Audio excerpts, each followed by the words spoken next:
Now, another place where we do see potentially very large returns of investing into food is when you're trying to invest in the nutrition of your children. So what's the, why is it that even now if we're talking about calories, even more micronutrients, but any kind of investment in your children may have a larger impact than the same investment for an adult? The children are still growing, developing, their brains are still growing, and their bones. Basically, the frame for who they're going to be is in development at this point in their life. So it's important that they can reach their potential by giving them the nutrients that they need now. Right. So. Exactly. So the first reason is that it's a pure health reason, is that children, when you're investing into a child's nutrition, be it calorie or micronutrient, you don't only make the child more productive tomorrow, you are changing the adult that this child is going to be. You are making this person reach their genetic potential in terms of height, for example, that they might not otherwise be getting. You are helping this person reach their genetic potential in their brain. You're helping this person develop the muscles that they would have gotten. And some of this you might not be able to recover later.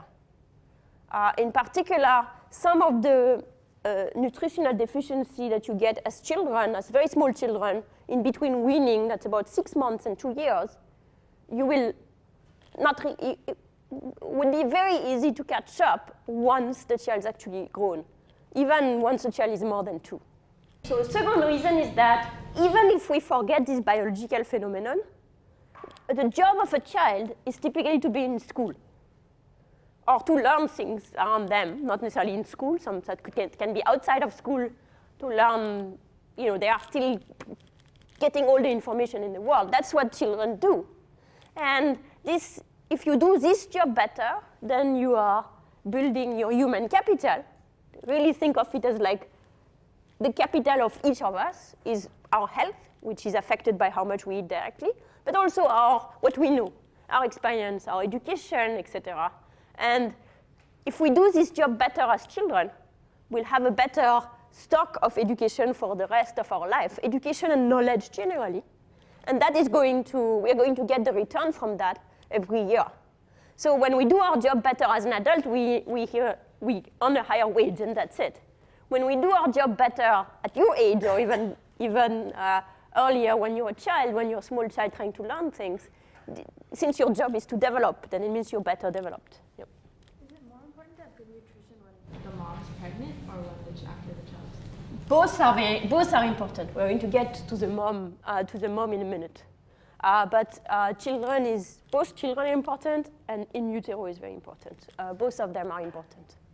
So for this reason, if you take a child and you're saying, I'm going to feed this child better, if only between the time of 6 months to 2 years, or let's say, even if you were going from 6 months to 10 years, when they are in full development of their body and their mind, I'm going to then earn a return potentially for his entire life.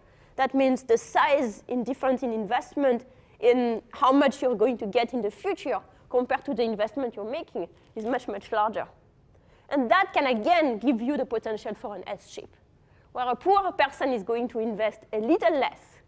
And this difference at this point can be, this difference in a slightly smaller investment at critical range could translate into much, much smaller lifetime earning for a child.